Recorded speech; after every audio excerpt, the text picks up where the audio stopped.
মাটির পরিবর্তে নারকেলের ছোবড়ার গুঁড়া কোকোপিট ব্যবহার করে সবজির চারা উৎপাদন করা হচ্ছে কুড়িগ্রামে। আধুনিক এই পদ্ধতিতে খরচ কম হয় এবং সবজির চারা মাটিবাহিত রোগবালাই থেকে মুক্ত থাকে।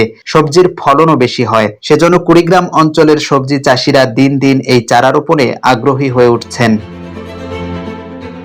জানা যায়, কুড়িগ্রাম জেলার নাগেশ্বরী উপজেলার দক্ষিণ ব্যাপারীহাট এলাকার যুবক এইচ.এম. ইদ্রিস হুসাইন সবজির চারা উৎপাদনের কৃষি প্ল্যাটফর্ম হিসেবে একটি প্রতিষ্ঠান চালু করেন।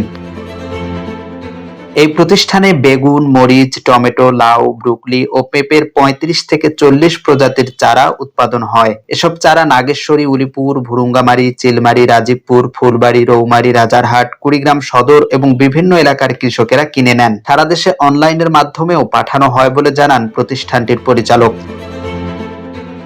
সম্প্রতি কুড়িগ্রাম মহাসড়কের পাশে ব্যাপারীহাট এলাকায় দেখা মেলে কৃষি প্ল্যাটফর্মটির। সেখানে দেখা যায় শ্রমিকরা বীজ বপন, চারা তৈরি, পরিচর্যা প্রভৃতি কাজে ব্যস্ত। আর আধুনিক প্রযুক্তিতে গড়ে তোলা বিশাল দুটি শেডে থরে থরে সাজিয়ে রাখা সবজির চারা কিনে নিয়ে যাচ্ছেন দেশের বিভিন্ন এলাকার কৃষকরা। কুড়িগ্রাম থেকে চারা কিনতে আসা সেলিম হোসেন বলেন,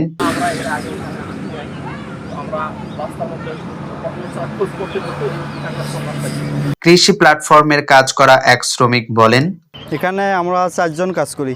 দিনে 5, 6, 7 হাজার চারা রোপণ করি। কোকোপিটের মাধ্যমে এখানে তৈরি হয়। কোকোপিট এবং কম্পোস্ট সার একত্র মিক্সচার করিয়া এটা ট্রের মধ্যে দিয়ে তারপরে চারা লাগাই। চারা রোপণ করে এখানে মোটামুটি ভালোই বিক্রি হয় এবং এটা আমরা সাধারণত সারা বাংলাদেশে এটা চারা চলে যায়। জানতে চাইলে কৃষি প্ল্যাটফর্মের পরিচালক ইদ্রিস হুসাইন বলেন, কোকোপিটে উৎপাদিত আমরা যে চারাগুলো তৈরি করি সিডলিং ট্রেতে কোকোপিটে আমরা উৎপাদন করে আমাদের চারাগুলো শতভাগ শিকড়যুক্ত চারা হয়। মাটিতে যে চারাগুলো হয় ওই চারাগুলো মাটি থেকে তুলতে শিকড়টা ছিঁড়ে যায়, কিন্তু কোকোপিটে যখন চারা থাকে তখন এই চারাটা তোলার পর একটা শিকড়ও ছিঁড়বে না।